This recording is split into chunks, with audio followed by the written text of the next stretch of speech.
Hello, welcome to Color Light Motion, curated and hosted by Victoria Vesna. I'm Bess Rocklitzer, president of the David Bermant Foundation, and it is our honor to bring you Isabel Beavers. Isabel is a Los Angeles-based artist working in new media, ecology, and collective action. Please enjoy her reflections on Namjoon Paik's Virtually Wise and Ann Nimitz' Kihikihi. Hi, everybody. Thank you for joining us, and thank you, Bess, once again, and the Foundation for continuing to support this series, Color Light Motion. Just as a way of background, the collection moved from Sana Inez to the Butler Institute a few years ago, and we thought about how to continue. So to have people be aware, to record talks of those who have been in the previous generations, who have the actual full story, a first-person story, and then a new generation of artists like Isabel Beavers who are connected to this lineage of kinetic art. I'm really delighted to have Isabel here today because we crossed paths many times, directly and indirectly. And in Santa Barbara, just recently for the Brave New Works exhibition. We were also involved in Getty's PST Art and Science Collide exhibitions and events. And before that, I've been very much aware of Supercollider that she founded, and many artists who are part of Supercollider cross over with the Art Science Center, and in general, with a whole group of people who are trying to connect art and science in smart ways, as Isabel is addressing ecological and other ethical issues. The two works that she picked are Virtually Wise by Namjoon Paik, which is currently in the Butler Institute, and Kihikihi, which is a recent work by Ann Nimitz that was supported by the Foundation. I have to just give you a little story here that David Bermant started collecting kinetic artworks in the 60s. And one of the first pieces that he acquired is Namjoon Paik's interactive TV. He bought that at the Howard Wise Gallery. And a few decades later, David commissioned Paik to do a work honoring Howard Wise. So it's kind of a full circle, and it's a beautiful thing. Another full circle is with Anne. I first arrived and walked into the Bermant Foundation Collection when it was at the San Inez farmhouse turned into a gallery in 1995, which is like 30 years ago. And at that time, I was teaching at UCSB, and I was bringing students along all the time because it was just amazing that this was in our backyard. But when I moved to UCLA, I continued. We would do field trips, pack up into cars and go to see the collection. And one of my very first students, we're talking about 2002, was Ann Nimitz. So she was coming along and she got so excited about having access to this that she started accompanying me many times, and then was actually responsible for documenting pretty much all of what you see on the Foundation website. And now her work is sponsored by it. So it just shows you how there's this wonderful trajectory, these cycles. So the last thing I just want to mention is that Isabel is joined by curators Vera Petukova and Marcela Vieira, who will respond to Isabel's talk as soon as she's done. And we're all excited to have you. Isabel, welcome. And thank you so much for doing this for us. Wonderful. Thank you all for being here with us today. And thank you so much, Victoria, for the invitation to join the Color Light Motion series, and Ivana and Bess for the organization. Of course, the David Bermant Foundation and UCLA Art Science Center for facilitating. And I'm so grateful to be here. I found so many exciting connections between my practice and works in the collection. And I'm just really thrilled to be able to connect my work to this cohort of artists. So thank you all for being here and for hosting me today. Just a bit to introduce myself. So I am an artist. I'm also an educator and a curator. My practice is really varied. I work in multimedia installation as an artist. So I work with sound, video, sculpture, and think about the relationships between humans, technology, and more than humans, or as I'm referring to in this talk, verdant kin. And I think about these relationships through an eco-feminist and queer ecological lens.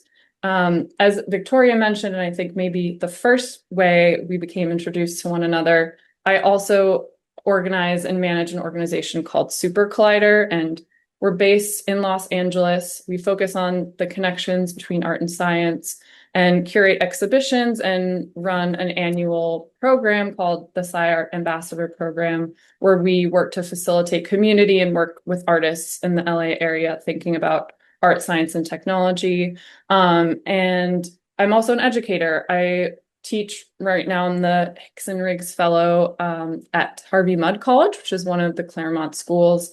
But I've also taught at UC Irvine and worked in non-traditional teaching environments. For example, I ran an art and technology workshop in Amman, Jordan with 01 called Creative Impact Lab Amman. And you'll see, I think, as I talk about not only the works from the collection I'm focusing on, but also my own practice, that all three of these arms of my practice are really integral to how I think and work. So it's sort of a constellation of how I think through collective experience, through my own artistic production, and then facilitating these spaces and environments for people to come together. So whether that's teaching or Supercollider, exhibitions, all of this to me is really integral to creating art and the experience of how we think through these relationships that I'm speaking about. There were so many entry points for me into the collection when I started thinking about how to approach this talk today, but I wanted to focus on two artists whose work not only inspires me, but I think illustrates the increasingly interwoven relationships between humans, more than humans, and machines. And Namjoon Paik, a Korean artist who spent much of his life living and working in New York City, is thought of absolutely as a pioneer and groundbreaker in video art and media art. Many of us think of Namjoon Paik and think of the grandfather of video art. And there's this wonderful quote by him where he says, "The real issue implied in art and technology is not to make another scientific toy, but how to humanize the technology and the electronic medium, which is progressing rapidly, too rapidly." So Paik aspired to connect people across the world through media. He often talked about uniting the world through media, especially during the end of the Cold War, when there was intense divisions globally and across national borders. And he thought of media as an avenue for planetary connection and possibly intimacy. I also think about this effort to quote unquote humanize media as a project in establishing barriers or frictions at the edge of what it is to be human. The artist Ian Chang also talks about media and technology in this way as asking us to consider the container of what it is to be human. And I love that framing of what art and technology intersections can do and ask of us. And so I interpret this sentiment and much of Paik's work as questioning the thresholds between humans and machines, humans and more than humans, and really thinking about where we overlap, differ, and also how we see ourselves in the digital age. So we see in Paik's work experiments with the liveness of technologies, with both the immaterial and the material, and he really calls upon physical elements of media as well as the spirit evoked by media. And for me, these qualities are really seductive and have really seduced me into his work. And through these thresholds, we can contend with the material and immaterial entanglements of our world. And we see this line of inquiry, I think, playing out across many of the works throughout his career. But first, I'll talk a bit about his series of TV Buddhas as a precursor to one of Paik's works in the Bermant collection, Virtually Wise. Here in the first iteration of TV Buddha, which I find hilarious, was actually necessitated to fill an empty wall during one of his exhibitions and turned out to be one of his most well-known works. This piece has captured so many, and there are many ways to read or interpret this work. One, we could look at Paik's long and complex relationship with Buddhism. He was raised in a Buddhist household, became separated from the practices for a long time, and then reintroduced through his relationship with John Cage, which is another sort of fantastic story.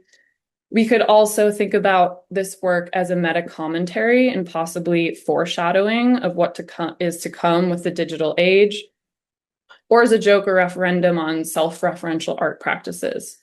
And to me, it's at once funny, a little bit creepy, and a tad melancholic.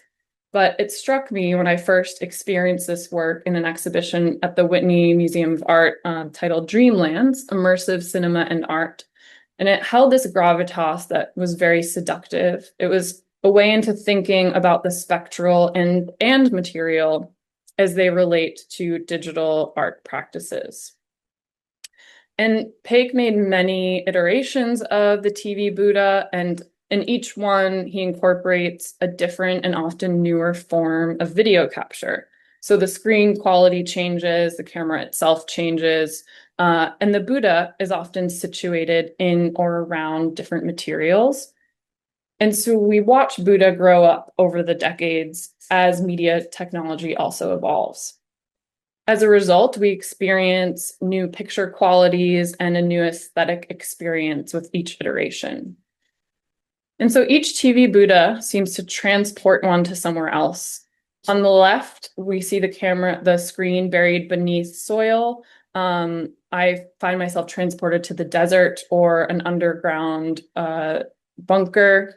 In the middle, the quality of the screen from the TV Buddha in 1992 immediately transports me to my parents' kitchen and trying to catch the perfect signal for the screen on an antenna, the sound sort of coming in and out of static. On the right, Buddha watching TV, with the wood treatment of the box, the soil that the Buddha is in, and the green image quality, I could feel the cool shade of a tree or the tender dew of a lily pad. In each of these Buddhas, we see Paik contending with the relationships between ourselves, machines, and our reflections of ourselves. I also see a conversation here around the spectral frequencies that haunt both us and our machines. So the spirit or spirituality we might associate with, the aliveness of a computer, and then this unknowable or mystical quality that both incite. And I just finished a unit with my students on contemporary media art and magic, a topic I love talking about. And as Alan Moore describes in his essay, Fossil Angels, there's a numinous quality about art that allows for the speculation on the spirit. Art becomes a space where the magic or the mystic is not refused, but can be considered. Paik continues to explore these relationships between media and technology at different scales of our world. And I see this materialize again in his work, TV Garden. Here, TV monitors live inside of a dense arrangement of plants. And to me, they both feel at once out of place and also at home. The lights from the screens illuminate the plants and the leaves, and the images to me could either be of the plants, almost emanating from them, or for them. And perhaps here he is imagining a world where plant and machinic intelligences are interwoven. While there's no Buddha present here in TV Garden, Paik still collides a very material reality, so that of the plants or of a forest, with the spectral quality of the screen. And for me, as someone attuned to reading the world through an ecological lens, this piece for me also has me questioning that the impacts that our technologies have on environments. I also both sense an intrigue here. Perhaps there is a future in which machines and plants will be integrated. So I think of Deleuze and Guattari's machinic phylum. But I also sense an anxiety that evokes Paik's quote from the first slide. What happens when we or our technologies progress too rapidly? Virtually wise then could be one answer perhaps to this question. Created a bit later in 1994, we have a humanoid figure built entirely from radios, screens, and computers sitting at a desk. There are papers and documents and Polaroid pictures that litter the desk, and the movement of the screen and the light from the screen imbues the figure with a sense of life. I'm also really intrigued by the title, Virtually Wise. And I read this piece both as a warning and a question.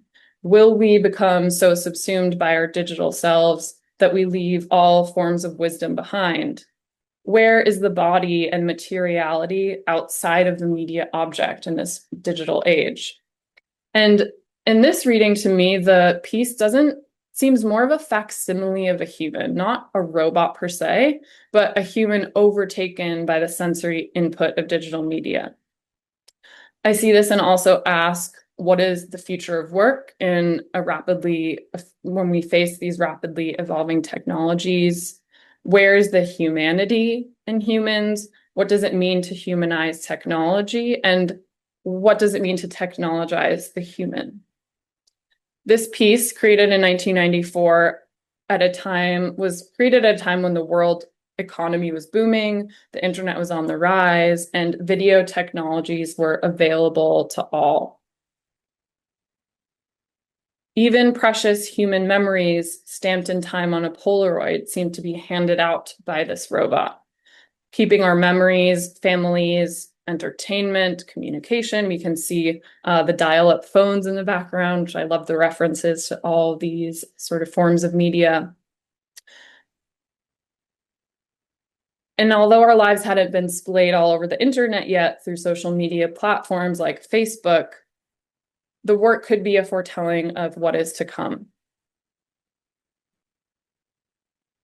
And aside from both the social and cultural suggestions, I also see a commentary here on the creation of art and the making of images. So if we zoom into some of the documents that litter the desk, we can see pamphlets on video art, perhaps exhibition posters. And there's a reference here, Paik might be wrestling with the ever-evolving creation of images that use digital means. So an image economy that is digital not only through print and news media, but also artistically. What is the future of video art, and where could all of this be going? So if TV Buddha creates an opening for thinking about the reciprocal, or at least I see co-evolutionary relationship between humans and our machines, TV Garden and Virtually Wise then further complicate how materially interwoven technology has and will continue to become with these many planes of our world, the self, spirituality, the plant world, the world of labor. And finally, what I think is a nice segue into my work from this piece of Paik's is the use of the word wise. The word invokes for me lineages of knowledge, as old as humans and older. I think about the wisdom of plants, animals, and minerals. What wisdoms are we gaining, and are we losing any in this digital age?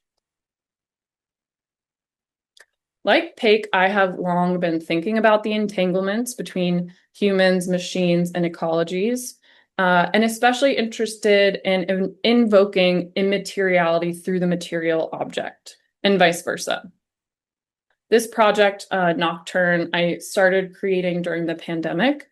If everyone probably remembers, this was a time where it was really difficult to go see art. Galleries were closed, museums were closed. And I was also spending a lot more time outdoors, walking around my neighborhood, going hiking. And I wanted to create an artwork that could be happened upon in the outdoors, that would also beckon the viewer to slow down and notice the elements, the species, the parts of the natural world that we really depend on for life. And this image you see here is of an iteration of Nocturne that I created for Solo LA, curated by Marcela Vieira, who's here with us today. And this project took on many iterations and many forms. The first iteration, which you can see in the bottom left of the screen, I created as a wild altar meant to be experienced in the hidden staircases of Los Feliz, where I was living at the time. During the day, the sculptures sort of fade into the plant life around them. And then at night, as the sun sets, the sculptures are solar powered and they start glowing. And the hope was that as someone passed by this installation, they would start to slow down and notice the more than humans around them. I also created a series of workshops, inviting others to co-create these wild altars with me. And while I'm not a religious person, I think often about spirituality. I think about the mystic and these invisible or unknowable or opaque qualities of the world and of nature that I think ask us to tune in a bit more with the materiality of the world. And I've worked on quite a few projects that have this combination of mythology, spirituality, ecological crisis, and that ask us to look at the material world upon which we depend. I've done a few projects on marine spaces like the Arctic Ocean, the Pacific Ocean, and most recently a project which I'll talk about with a lot more depth, a project on deep sea mining for polymetallic nodules. And I think in this work, I'm always trying to ask this question: how do we heal old relationships with the earth and foster new ones? Now, I first learned about deep sea mining while listening to an episode of The Daily. I learn a lot from podcasts. I listen to podcasts nonstop, basically.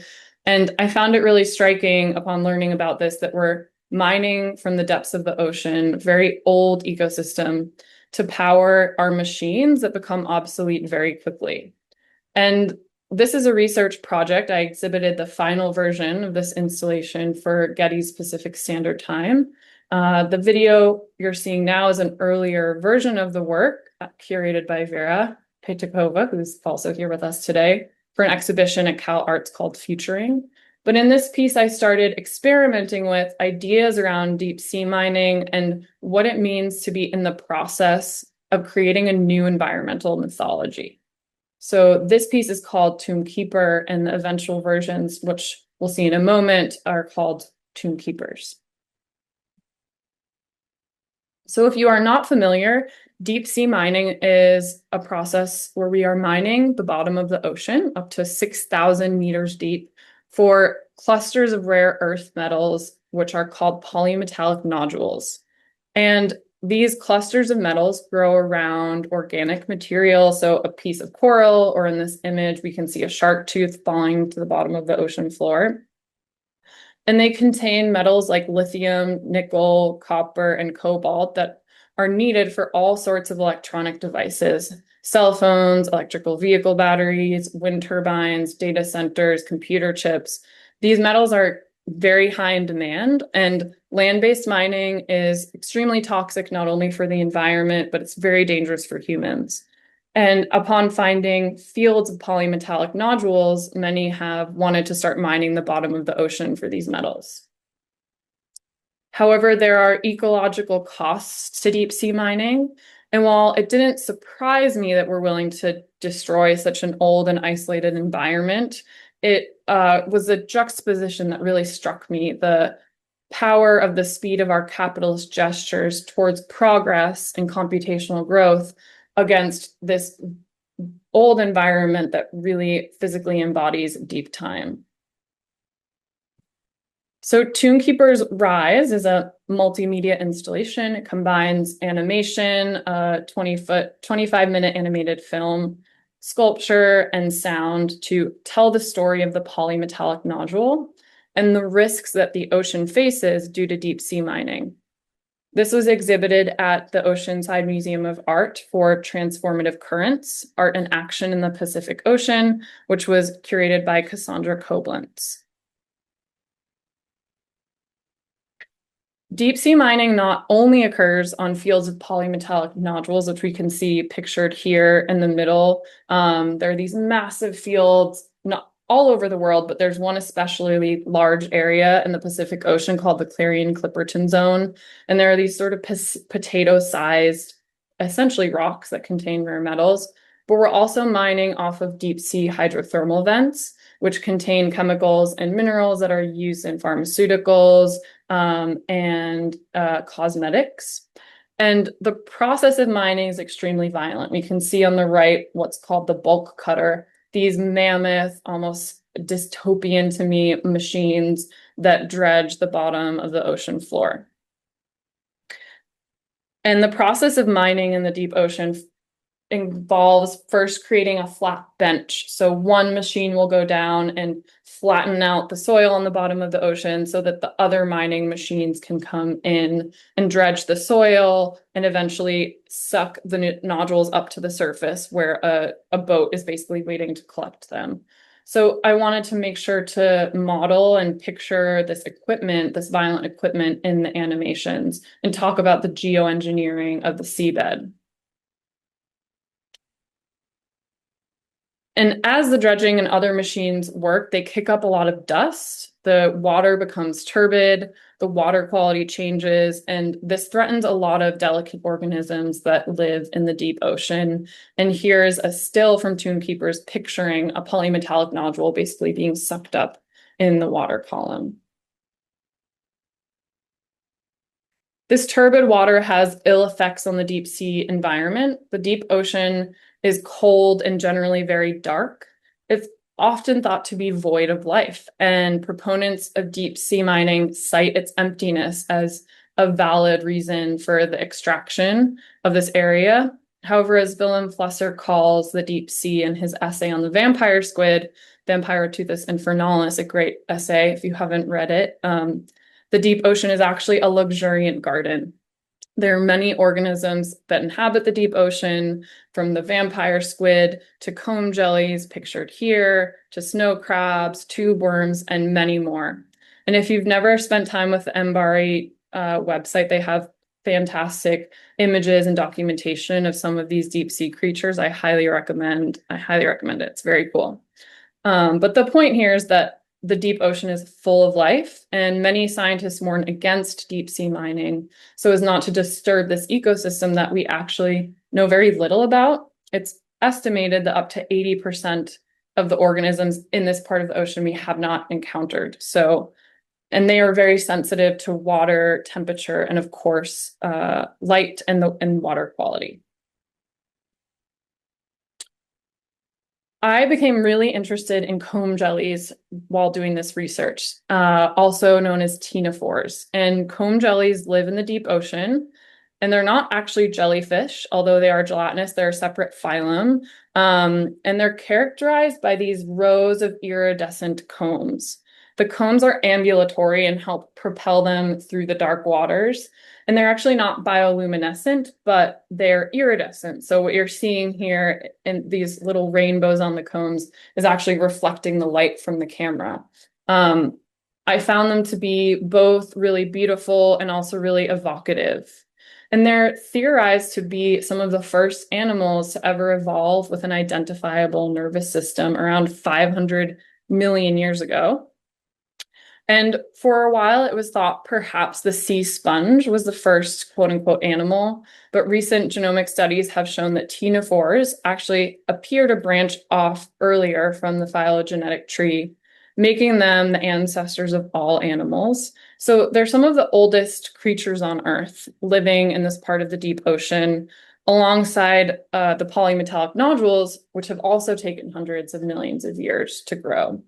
I love these images here of fossils from the Burgess Shale. Of course, a gelatinous organism, any comb jelly or jellyfish, it's nearly impossible to have a fossil created of these organisms. And scientifically, I'm not quite sure how it was possible that it happened, but they have found a lot of fossil records in the Burgess Shale of these really old, really early ctenophores that sort of helped piece together the record of evolution of these creatures and all animals.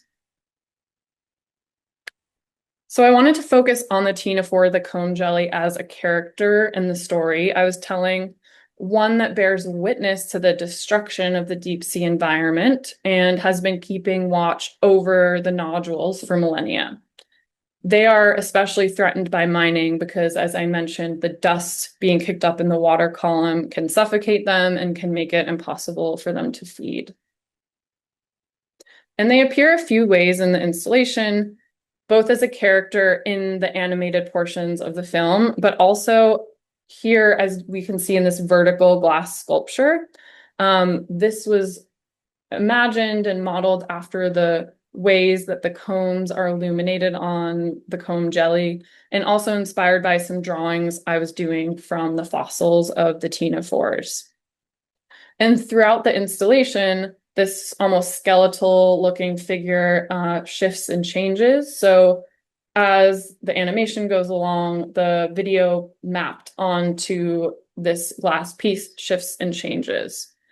And the installation is also named after this piece. So being called Tomb Keepers is really referring to the ctenophore.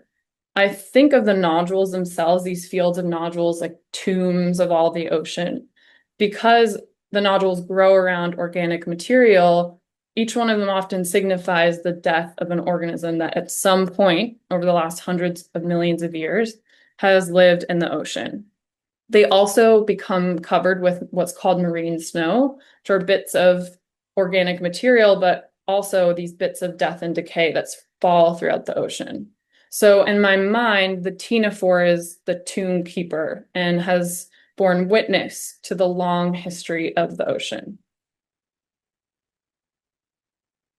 The other character that I wanted to focus on was, of course, the nodule. Polymetallic nodules themselves can also be up to 300 to 500 million years old. They're not only clusters of rare earth metals, but they also participate in what's called the nodule fauna symbiosis. So there are other organisms like crab and octopus that eat the marine snow from the edges of the nodule and essentially keep them unburied. Otherwise, over the years, you can imagine the marine snow and sand at the bottom of the ocean would sort of bury the nodules. But there are animals that survive by eating what's on them and sort of keeping them unburied in the sand. So there's an ecosystem that depends on the nodule fields as well. And I wanted to represent these both in the animation. So there's a few scenes in the piece depicting the nodules, and also create a series of sculptures focusing on the nodule using 3D fabrication, 3D printing, and cast glass. What was really fun for this project was I have a friend, Taylor Griffith, shout out to Taylor, who actually had some very small polymetallic nodules. His grandmother is a marine biologist and actually had some old nodules laying around. So the ones I had were very small, maybe the size of a strawberry, but really incredible to be able to 3D scan some actual nodules. And so the scans of these are what are often animated in the piece and what I also use to create sculptures. So there's a series of treatments that happen on 3D prints. I essentially blew up the scans of these tiny nodules to make other forms, some of which have copper PLA. So this one here, there's actually copper in the filament. So when the final sculpture is sort of scratched and then water is applied to it, it oxidizes over time and gets this really beautiful blue color. Some were treated with copper leafing. This nylon nodule is dyed, but they're all referencing either in a material sense or an aesthetic sense, different metals that might be associated with the nodule. I also wanted to focus on this idea of deep time. So some of the nodules, and of course the animation is created in what could be thought of as a much more fast or immediate digital tool. And I wanted to incorporate glass casting into this project. So I was able to cast one of the nodules in glass, started out as up here as a 3D print in nylon. I made a mold of that and then used the lost wax casting process to create this final nodule in glass. And this piece sat in the kiln for a little over 2 months, taking a very long time to anneal. And so that connecting the sense of time and labor involved in making this felt important because so much of the work is talking about the sense of deep time that is in this part of the ocean. So I really wanted to bring this sense of materiality to the nodule and also work with glass as a substance that has a very similar cell structure to silica, which is found frequently in the ocean. So there was a materiality here and a conversation around deep time and juxtaposition to a lot of the more immediate aspects of the work that I was really interested in. I also used a process called glass slumping. So the pieces that you're seeing here in the vertical sculpture of the ctenophore are slumped over sand in the kiln. So I was able to sort of sculpt into the sand these waves. And then as the glass gently melts in the kiln, it picks up the impressions that are in the sand. And this was a way I thought also to echo the materiality of the deep ocean, the seabed itself. The final character I want to mention in this project is the deep sea hydrothermal vent, as mentioned before. So, we've talked about the nodule, the ctenophore, the bulk cutter, that giant machine I thought of as a character, and the deep sea hydrothermal vent was also important. These are also being mined, and there are slightly different ecosystems than the nodule fields themselves, but they exist nearby in the deep ocean and are related to one another. And the hydrothermal vents I found so interesting because they are home to a lot of extreme microbes that are chemosynthetic. So instead of using sunlight as a primary producing source, they feed off of the chemical outflows on the vents, using the chemicals as a primary production source, and really fostering this, what are thought of as hotbeds of life on the hydrothermal vents. And I was able to find some underwater open source photogrammetry and use some of these scans to incorporate directly into the animation, then able to integrate those as point cloud models and other models into the animation. As I mentioned, they're hotbeds of life. So the hydrothermal vents, there are two kinds. Some are called white smokers and some black smokers. And they have slightly different temperatures, but they expel extremely hot gases from the bottom of the ocean. And just underneath this expulsion of hot gas, the water temperature is warm enough and very comfortable for a lot of organisms to thrive in what otherwise is a very cold environment with this extreme heat coming out of the vent. So here we can see tube worms. We can see some other like deep sea eels in here. Crabs that evolved colorless because there's no light at the bottom of the ocean, and mussels. So also a critically important ecosystem that is highly threatened by mining. And I not only wanted to picture these parts of the ocean, the nodule field, the hydrothermal vent, but to call attention to the scientific gaze. So in the animation, there's different camera views that mimic the scientific gaze on the left. I watched a lot of expedition videos of scientific research vessels, and the cameras first of all, they have very bright light, so they illuminate what otherwise is a completely pitch black environment. And they rotate looking down this very clearly scientific gaze that sort of stutters as the camera moves. And then I wanted to contrast that with perhaps the perspective of one of the creatures that lives down here. So in one of the scenes, this bulk cutter is quickly rolling towards the camera as if we're seeing the view of a ctenophore that might be trying to escape the oncoming machine. While there's so much interesting science in this project that I could get into, I think bringing it back to one of the reasons I found this work so important is, of course, to think about the value of these creatures for their own sake and the environment for its own sake, but also to think about how integral this part of the ocean is to overall ocean health. Every night, the largest migration by mass that happens on Earth happens in the deep ocean. Millions of small organisms rise from the deep waters to shallower parts of the ocean to feed in the shadows of the moon. They then return to the deep ocean during the day when the sunlight is out. But this movement is a massive engine that helps oxygen transfer in the ocean. And this mixing is essential to ocean health. And while the deep sea might seem out of the way, it might seem empty or dark, the deep ocean is really invaluable to planetary life. Oops, excuse me. There are also political and social questions at stake. Who gets to manage the deep ocean? The International Seabed Authority, which is based out of Jamaica, was created as an international organization to manage, quote unquote, the Clarion-Clipperton Zone.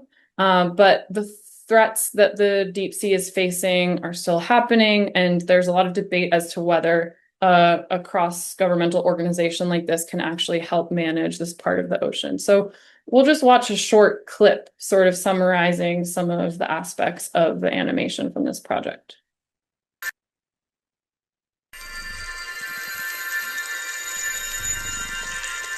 The International Seabed Authority is drafting new governance for the ocean. A historically deterritorialized place suddenly becomes sought by all. Once roamed by pirates, sailors, longboats, and the global migrations of whales, the ocean is suddenly becoming an area of collision. Everyone wants a piece of the Clarion-Clipperton Zone. But who are we to manage it? What stake can any human claim over a place where we have never belonged? The reality is that up to 80% of species in the deep sea we have not yet encountered.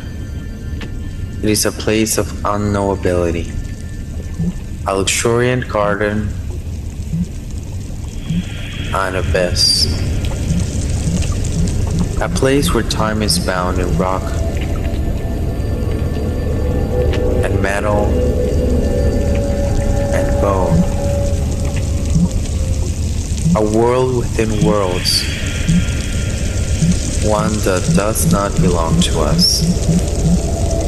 It belongs to the vampire squid, tube worms, whale falls. It belongs to the darkness.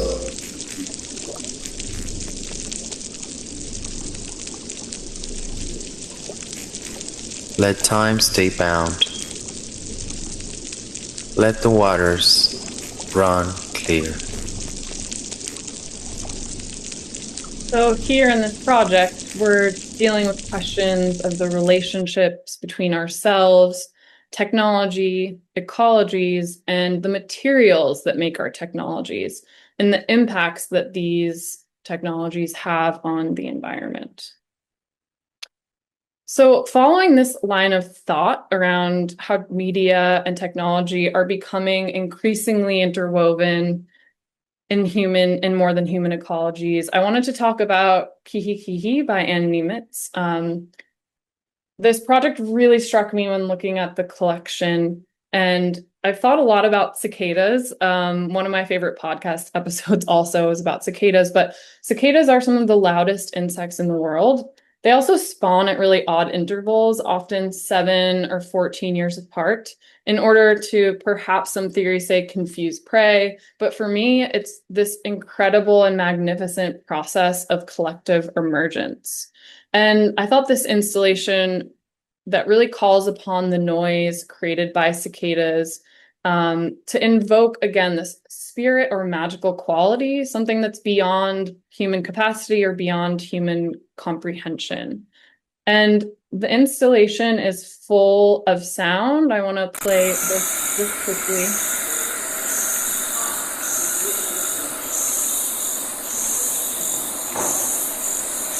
See if it makes a different noise.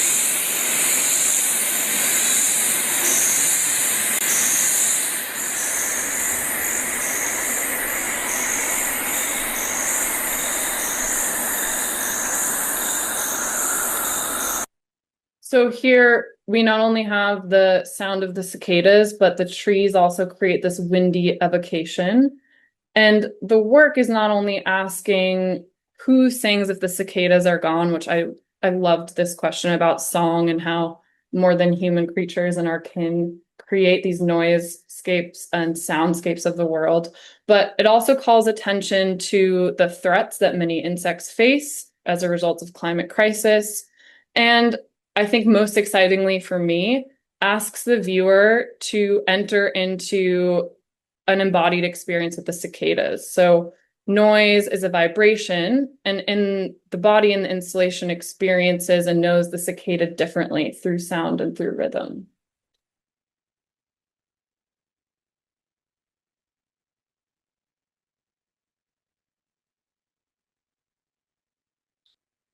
And the sense of embodiment is an essential part of my practice as well.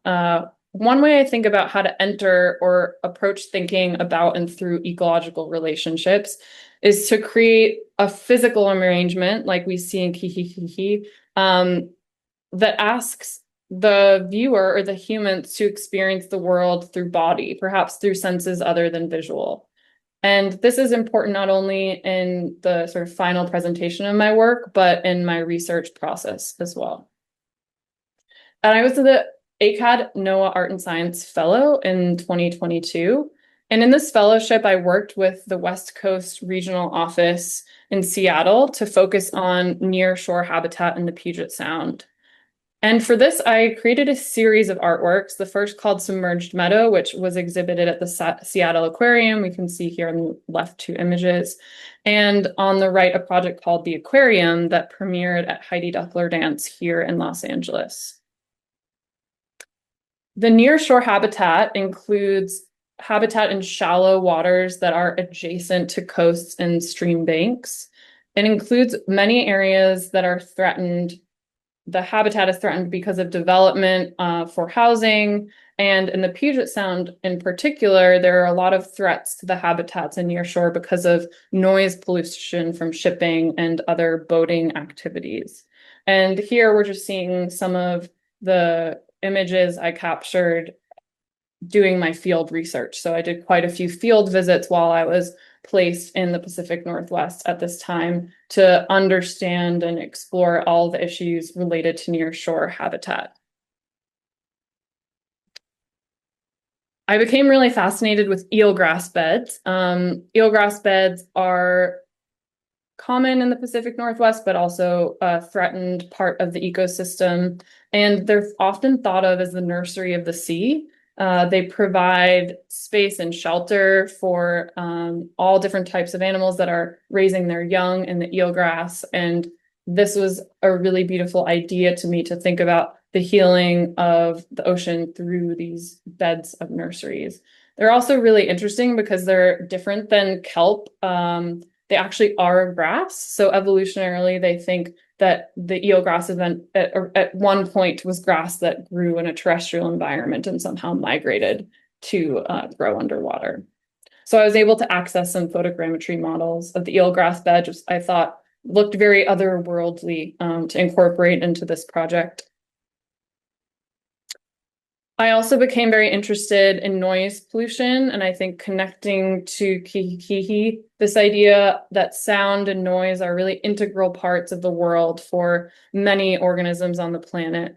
And noise pollution is known to disrupt the feeding and hunting practices, in particular of orca whales, which are common in the Pacific Northwest and one of the species of interest that NOAA was looking at during this project. So the specific group of orca whales that lives in Puget Sound also travels up to the southern coast of Canada and all the way down as far south as Central California. So this became a really interesting topic for me to think about.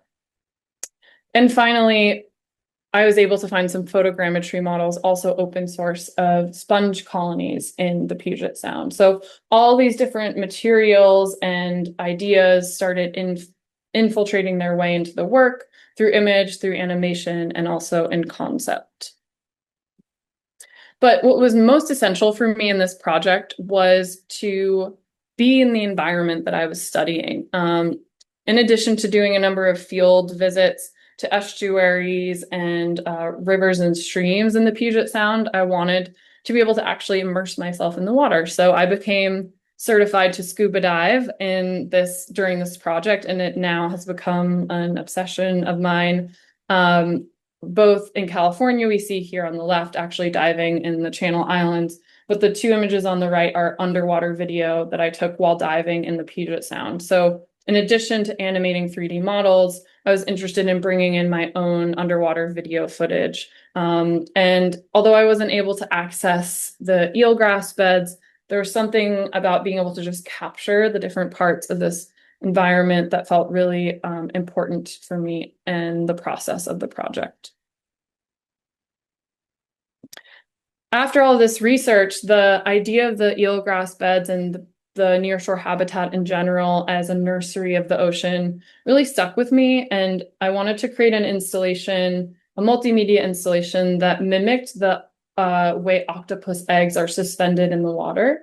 So on the right here, we see an image of octopus eggs, and on the left, an experiment in my studio using balloons and projection mapping to create an installation and an animation that mimics these octopus eggs. And so I played with 3D animations projected onto the balloons as well as underwater video footage, and eventually images of salmon eggs that I found to be really uncanny and really interesting, and wanted the viewer to feel that you're bearing witness to this large scale set of octopus eggs and feel a bit immersed in that environment. And in the final installation in the aquarium, I had to shift materials a little bit, which actually I found to be a really interesting part of the project. The aquarium doesn't allow plastic, which is a good thing, to, of course, not use plastic that would have been in the balloons. But there's also something they discovered about the white plastic of a balloon that can disturb some of the creatures in the aquarium. So that was just a really interesting material choice I had to make. And the final installation, I used paper lanterns and my own footage from the aquarium, underwater video, and animations, trying to picture and tell the story of this environment, of course, with a sound element as well. And while the installation at the aquarium was awesome, it was also great to work with the folks at the aquarium because it's so integral to the research of the work. I was invited to create a project for Heidi Duckler Dance here in Los Angeles, and I collaborated with the movement artist Joan P. Frick on this installation and dance piece. And for a series of artist salons that Heidi Duckler was hosting, I created this installation that was attempting to turn the rooftop of the Bendix building where this installation happened. And if you're not from LA, the Bendix building is a really iconic sort of arts building in downtown Los Angeles. There are a lot of galleries there, art studios, and it has this amazing view over the city. And this installation took place on the roof of that building.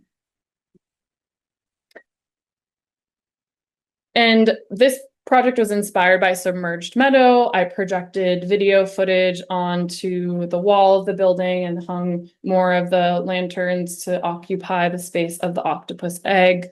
And through the scale of the projections and sound and movement, I wanted to create an immersive experience for the viewer.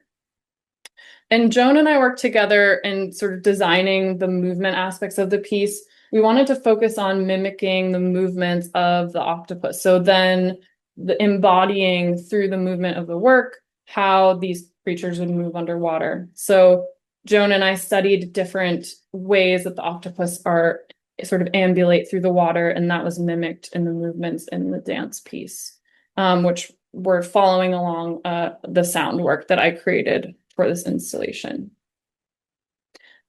And it was a really beautiful experience to collaborate on this project and to bring it to the Los Angeles area, in particular because of this ocean connectivity. Although, for example, the orca whale population I spoke of doesn't come all the way down to Southern California, they do migrate as far south as the Central Coast. And there's just this incredible connectivity in the oceans that felt important to talk about. So although the Puget Sound is quite far from Los Angeles, we deal a lot with ocean health here as well. And it felt really, really special to be able to bring this project to the city.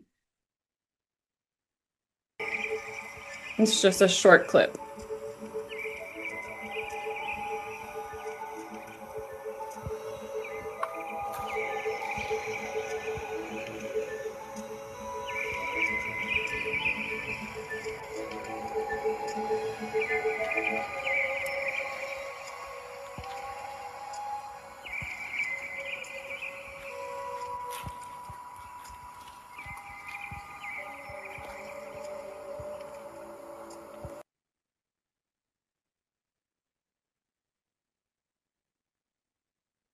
So I think a lot in my work about invoking the immaterial. Think about the hauntings of polymetallic nodules, the life force of oceanic ecosystems, and thinking about these in order to heal.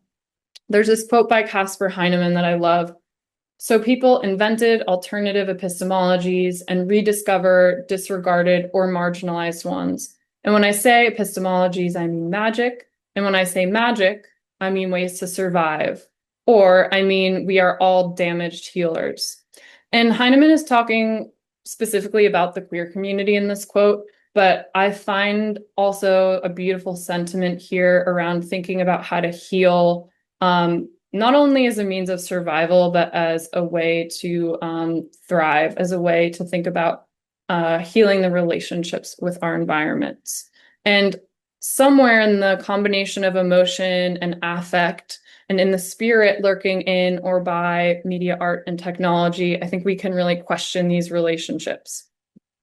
There's also a tension here, of course. I am very aware of and think a lot about the material costs of our technologies. As a media maker, I am implicated in this. And I won't talk too much about this project now, but a new project I've been working on is looking more broadly about copper mining on land and the extractive practices that underpin computation and AI. So there's a tension here and something I think about a lot. And one project that has come from this line of thinking, not only of how to heal relationships, but then what does it mean to be a media maker and rely upon these material resources as an artist, is a piece called Hyperaccumulators. And this is a 3D animation. I also created a sculpture with this work that thinks and imagines these plant-machine hybrids somewhere in the future. Plants are often the first species impacted by pollution. They absorb toxins and are used really intentionally in remediation projects due to their accumulating capacity to absorb metals from soil. And so in this project, I'm thinking about how a plant might evolve, for one, in the future after ingesting so much pollution, but also asking what might it feel like to be a plant that experiences pollution. And at first I just began modeling these sort of odd plant-like forms, lighting them in green skies, and building my own series of plant hybrids. I was really focused on the petals and the pistils, these different, and the anatomy of the plant. And some of them took inspiration from specific species. So for example, here I was looking at the Western columbine. We can see up in the top the first iteration of modeling and then playing with it, replicating some of the parts, adding weird materials that almost feel skin-like, trying to imagine how these plants might evolve. Then the pistils grow larger and the plant grows these spider-like glowing legs. I just have a short clip that we'll watch of one of these plant hybrids sort of blooming open and moving from plant more to animal. Again, really thinking about this interweaving of plants, machines, and humans as a result of computation, of our expanding technological practices.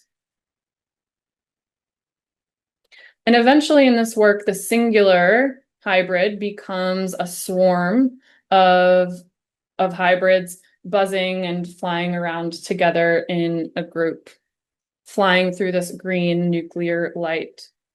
And eventually they find themselves in a new context. We see here this green toxic environment.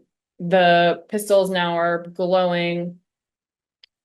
Imagining this story sort of all the way to the end. What would the world be like without humans, but a world in which we've created so much pollution and toxicity that it's radically shifted ecosystems?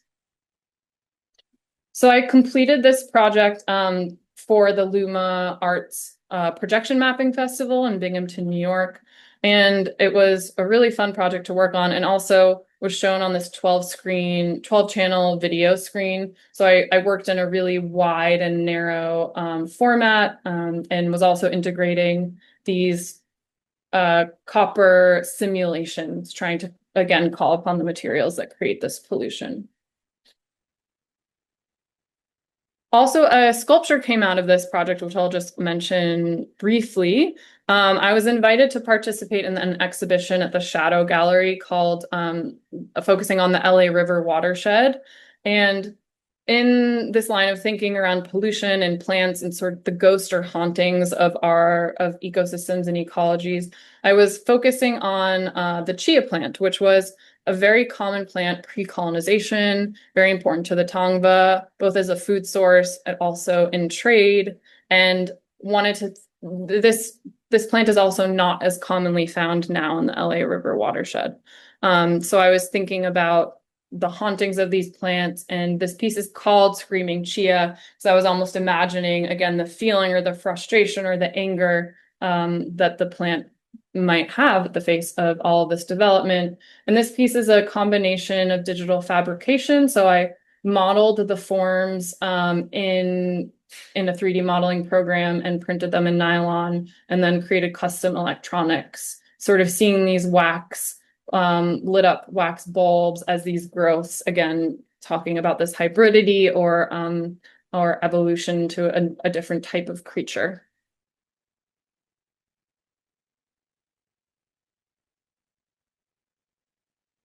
So the sculpture I see as both alive, both electronic and not in its materiality. So the final project that I would like to talk about entirely has to do with clouds. I've had an obsession with clouds since I was a teenager. My first AOL Instant Messenger screen name, if anyone remembers AOL, was I am for the clouds with a 4 and a Z at the end. Very embarrassing in hindsight, but I think many of us hold a fascination with clouds. And recently, I take my dog on walks all the time in Los Angeles, and there's this particular few months, a year or two ago, where we were getting a lot of rain and the clouds were just really incredible.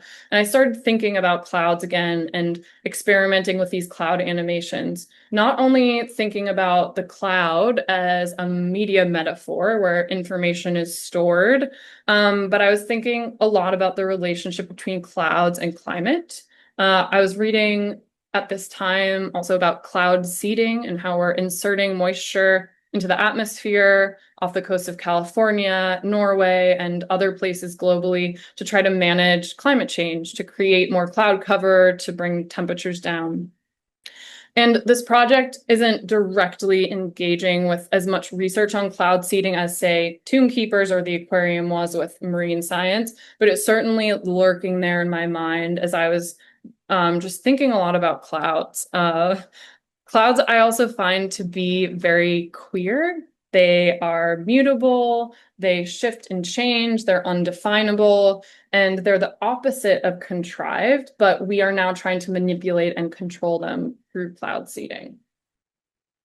And after many years of making these cloud experiments with sort of nowhere for them to go, I was asked to create a 3D anamorphic animation for the Now, which is a 3D billboard on the Sunset Strip in West Hollywood. And I thought immediately of wanting to insert an animated sky, not only into the Sunset Strip, but it's hard to tell in this photo during the day. The screen is just against the sky as well. So there was something poetic to me, soft and quiet, about inserting these slowly moving clouds into the very buzzing Sunset Strip. And it was also loosely a thought or an evocation around climate, around digital media and transformation, and ultimately loss. So the animation begins with a cloud that's trapped behind glass, and as the animation progresses, the cloud breaks through the glass, which was cool to be able to really play with the 3D nature of the screen. And as it breaks through the glass, this case shatters, and then sequentially many other skies emerge. Sometimes the screen is bright orange, thinking about almost a warning, the heating up of the world. And at other times, the clouds are quite childlike and playful. And I was looking at many different types of clouds, not only physically in the world, as I was mentioning on my walks, but also different genres of art. Where in art history do clouds appear? I'm everywhere, of course, but one of my personal favorite paintings is a Georgia O'Keeffe painting, Sky Above Clouds 4. I love the way she abstracts the clouds. They, to me, look like they could be sea ice, or the way you look over clouds when you're on the top of a mountain or looking out through the window of a plane. Of course, we have Corey Archangel's clouds and Super Mario clouds that to me are both evoke a childlike playfulness, but also they're quite sinister. And I think back to my years as a painter in graduate school, studying the Hudson River School painters and often talking about the clouds or the sunsets in those paintings as a warning, the red and orange hues acting like this warning sign about the future. Of course, one of the experiences I had that even inspired me to go back to studying art as an adult, because I studied natural resource management during undergrad, and I actually worked in field conservation for a few years. I saw an exhibition at the Boston Museum of Fine Arts of Turner's paintings, and the slave ship painting, which has a very violent story that it tells, also has this very striking sky, something that I think is really memorable. So I see clouds and these skies throughout the history of art, also invoking various political issues, social issues, and also talking about climate and memory. So I created my own cloud library, was kind of obsessively making all of these different volumetric animations and Cinema 4D. And as I was doing this, I also have a family member who has been experiencing dementia, actually a couple. And as I was starting to animate this piece and stitching all these little animations of clouds together, something about it reminded me of how I imagine it might feel to be dealing with memory loss. So these scenes that are not only constantly shifting from one scene to the next, but also the way that the clouds are moving and shifting in each piece. You sort of experience a person floating away bit by bit, changing moment to moment, have these moods that come and go, and memories that are fading. Some of the clouds even looked like brain scans to me. And I was thinking about grief and the inevitability of change. So whether we think about that as the inevitability of our changing climate or the fragile nature and ephemeral nature of our own lives, I think the cloud captures all of these things. And please forgive the image quality here. I'm waiting for the official documentation, but the skies of the animation change, and I play with the 3D-ness of the screen. At times, the clouds are floating down towards Sunset Boulevard. At times, the 3D space is eclipsed, and the outer edges of the screen sort of become a barrier rather than a three-dimensional space.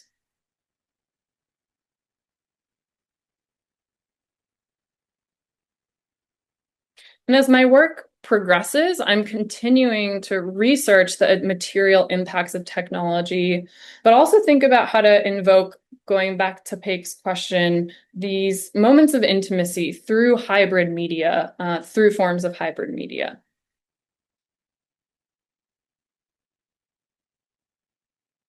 I think what I have in common, not only with Paik and Niemitz, but many artists in the collection, is a use of combining, yes, color, light, and motion, but also connecting us with the animate world and really asking questions about the evolving relationships between humans, machines, and ecologies, which I think are continuing to get more complicated, and our barriers or containers we'll have to think about more and more as we move into the future.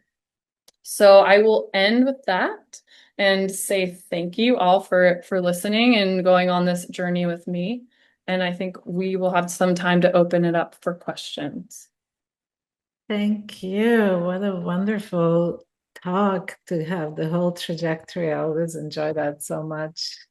It's the how all of these things connect and interconnect. And then you even mentioned briefly that you studied painting, which explains a lot too. So I would like to invite now the two guests that you suggested, two curators, Vera Putukova and Marcela Vieira, to join. Hello, Marcela. And I'm very, very happy. I'm actually excited that Anne Niemitz is with us, coming in from New Zealand. So Anne, come on in. Let's see. Vera, are you able to come in? I'm here yet. I'm not able to start my video because it says it was disabled by the host. Oops. How do we do that? Okay, how about now? Voila. And Anne, are you able to join us? Or does that have to be enabled too?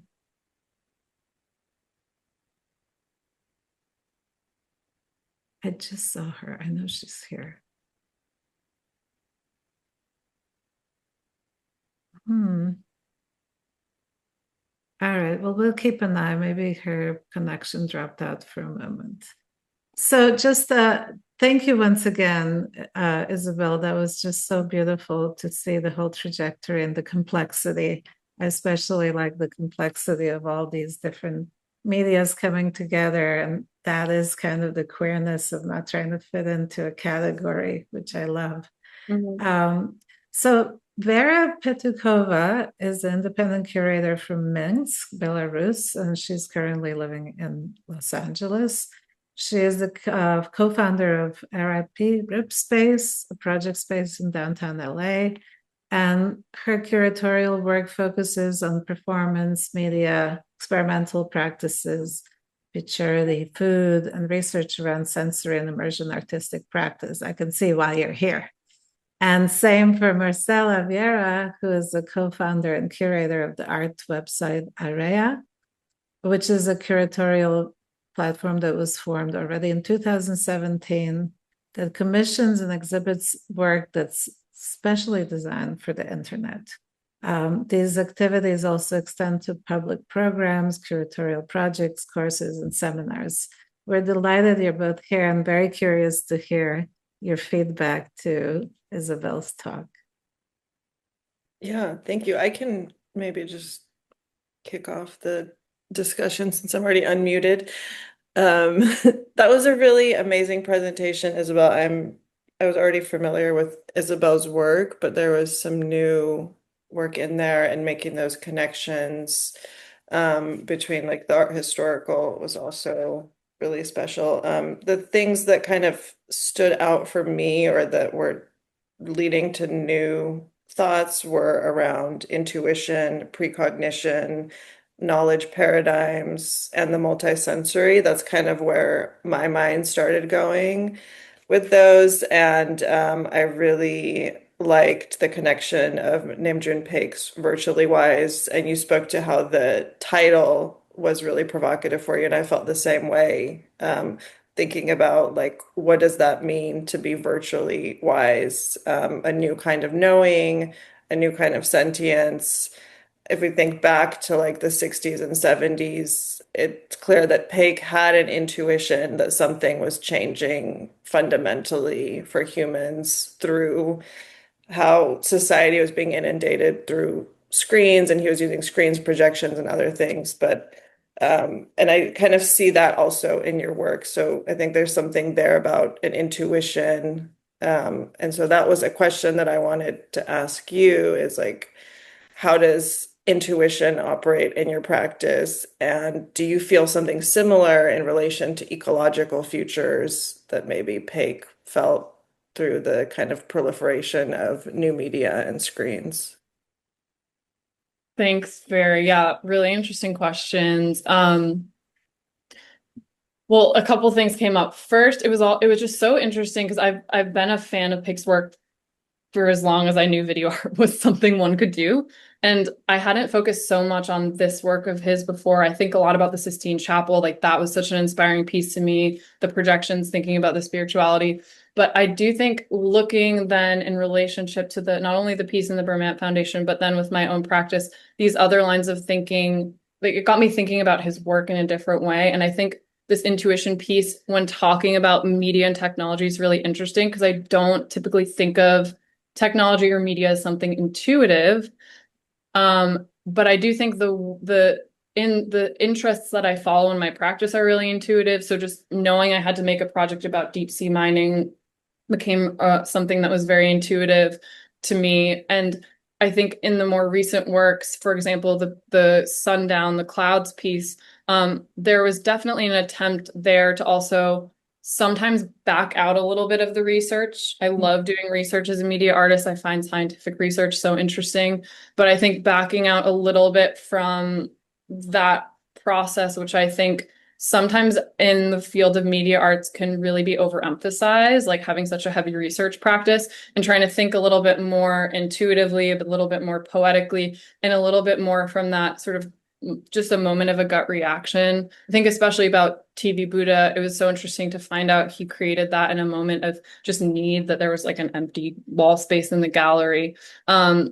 So it's something that always been there for me. And I think lately I've been trying to focus more on as an artist is working a little bit more intuitively and a little bit less out of, sort of the lineage of thought around Western scientific processes and research, which being trained as a field ecologist, I always thought of my practice that way, like go out, do the study, make the observations, make the notes, that turns into a thing. And that's a beautiful way to work. But I think something that I also really appreciated by looking back a little bit art historically is trying to think of working a little bit more intuitively. The second part of your question about perhaps the anxiety felt around this observation of becoming more integrated and intertwined with technology. I think I've been thinking about that a lot, especially with hyperaccumulators. Like, what is the future going to look like?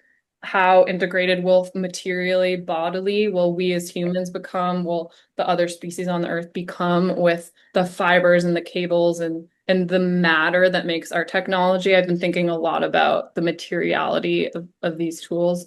I don't know if I have a clear image of what that will be like, but I do get the sense that we're heading more and more towards the bodies of humans, the bodies of other species, the bodies of our technologies becoming more materially intertwined, which is both a bit scary to think about, and also a bit interesting.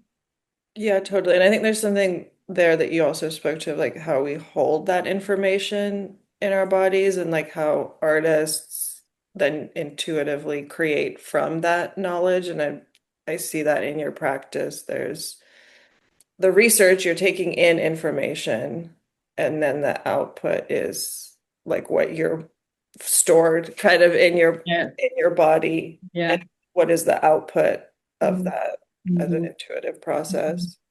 And Marcella?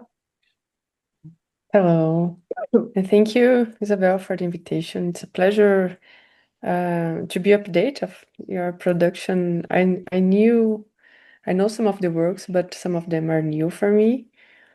And it's something also interesting, this question about being updated about the production of an artist, mainly when it's digital artist, because like you need to be updated on the technology. So in your case, like we see that you are very aware of what's happening in technology in every like phase of it, even the political like impact or new discoveries that they are doing, mining the ocean, for example. So you need to be updated about those subjects all the time. But in the same way, you are also pushing your production to be produced in new technologies. So I would like if you can comment about how to follow the new discoveries and how to work on technology nowadays, like trying to be on top of like what's being done and about softwares, and if you work with other people as a team. Yes. Yeah, it's a great question. I think about that a lot. I think there's always a feeling as a media artist that there's so much to learn and one can never know all of the new, even if you're aware of what's happening, of course, there's so much happening with AI. There are always new game engines to work in. There are always new versions of softwares to use to animate. And you kind of have to, or at least I found I have to just be okay with knowing I can't learn all of it. But there then are ways that you want the work to feel intentionally engaging with a type of visual language. So whether you're intentionally creating something to look like a 1980s video game or you're working in Unreal Engine, right? I think about what is the visual language of the tool I'm using? Why am I using that? And what is it saying? What am I referencing when I pick those tools? So I try to think from that perspective a little bit more than just how can I always be at the forefront of what's happening technologically? Mm-hmm. Because for me, I think the visual language of each tool, then when you think in a historic way, will mean more, at least for me personally, than just using the newest tool. But then, of course, you know, I also, as a maker, get excited about using new tools because it's very fun to learn something new. So I think I'm always managing that, like what is the visual language saying and what am I just interested in, what is fun to work in.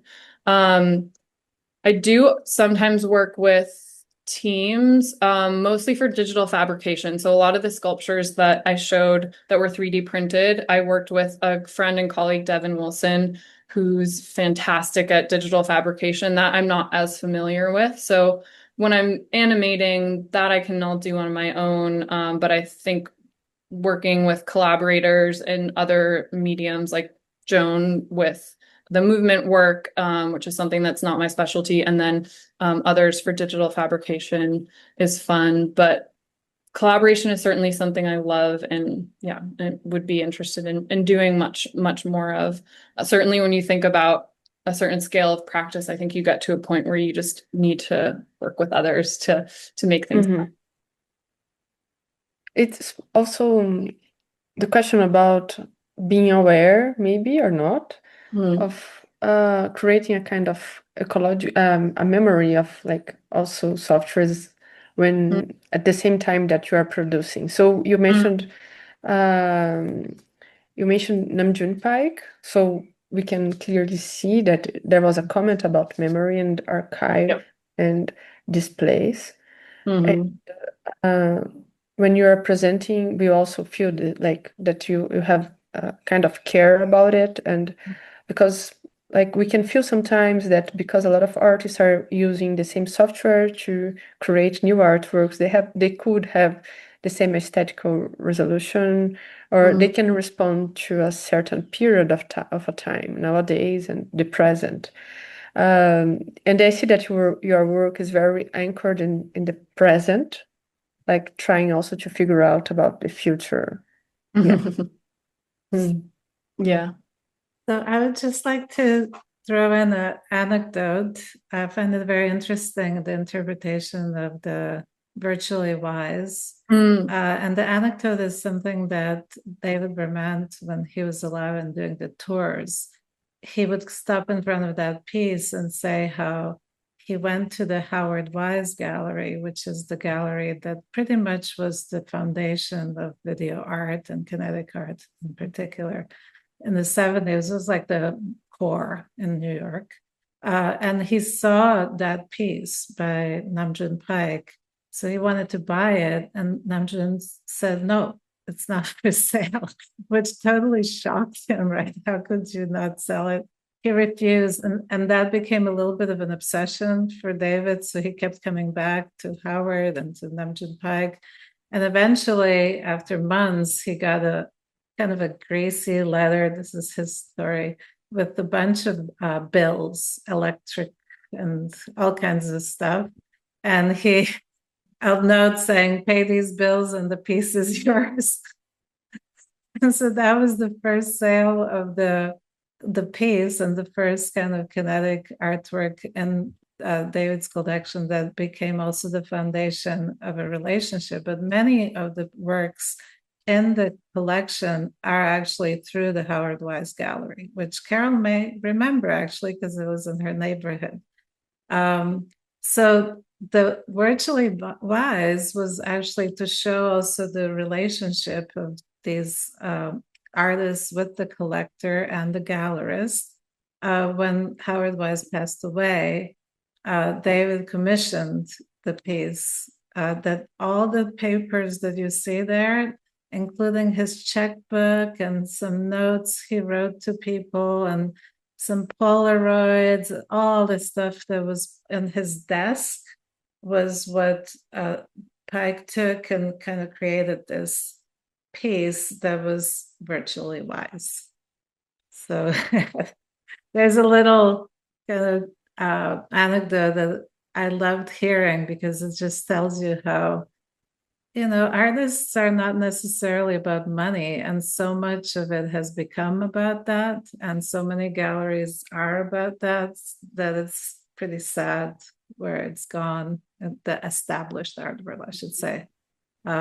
So the question to Isabel and other artists, young artists, emerging artists who are watching this is, how do we survive, right? How does an artist do the work you do, right? I mean, you're teaching, you're commission stuff, it's always a juggle, but it's also community. And I think that's what's really striking about your work. And maybe you can talk a little bit about how all of this stuff gets entangled. And it's not in any way a sacrifice. It's actually wonderful to teach, and it's wonderful to give workshops and at the same time work with researchers, be in community. It's somehow people consider this as separate, and I see it very much, especially through your work with Supercollider, that it's not about that, and it's not separate from your work. And that's a really important point about your work that I think it would be nice to kind of wrap this up with. Absolutely. Thank you for bringing that up, Victoria, because I think you're right on. And it's something I try to protect. It can be hard. There's so many sort of forces asking us to always think about financial sustainability, but there's so much a part of just doing all of these things out of passion and interest and community.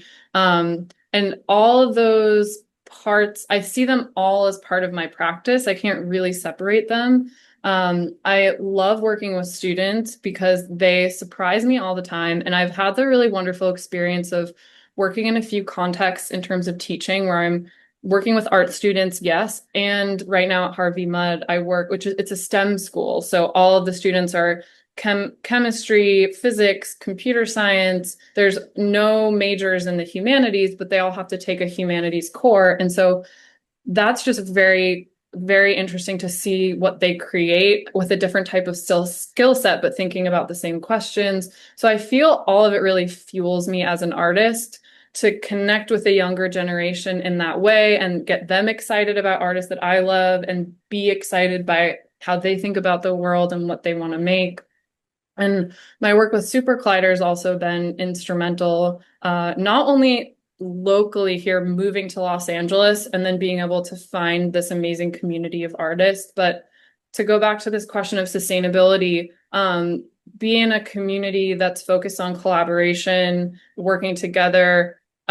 There isn't a lot of discussion in that community or pressure to like sell work in a gallery. We find ways to exhibit work that doesn't have to worry about that. And so we can really focus on process and theme and content.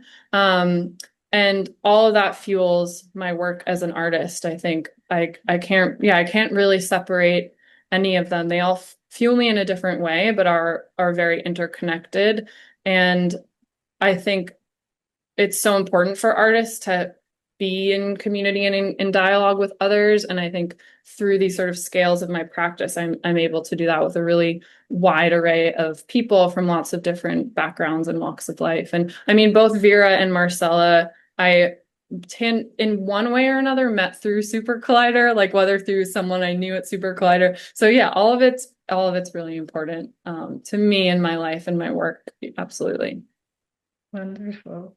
Thank you so much. And Carol, thank you for joining and for supporting this for so long. Carol is the director of Harvestworks, and she is going to be our next guest. So do you remember the Howard Wise Gallery, Carol? You have to unmute. You know, I did not visit. You know, I was still in school when Howard was working, and the gallery was really up showing a lot of work. So I never actually visited, but certainly I know him, and EAI for decades has been quite a wonderful supporter of video art for sure. That's right. I put the link in the chat if anybody's interested to find out more about it, but it's definitely the core and such a nice way to wrap up how these worlds collide, because one of the things about the Bermant collection is that he actually was not really interested in kind of acquiring work so it could raise value and be this whole Wall Street kind of mentality. It was more about the relationship with artists, and that I was kind of at the edge of that, and I really felt it, that it was more, he was curious to talk to an artist, to think about things differently, and then through the works to understand it. And that's really rare, I would say. So it's good that it lives on and that others know about it. And if you're ever over in Ohio, it's all in the Butler Institute. Everybody, thank you so much. And Isabel, thank you. All so much. Thank you, Vera. Thank you, Marcella. And then on December 12th, we're going to see Carol, which is wonderful. Bye, everybody. Let me see your hands. Bye.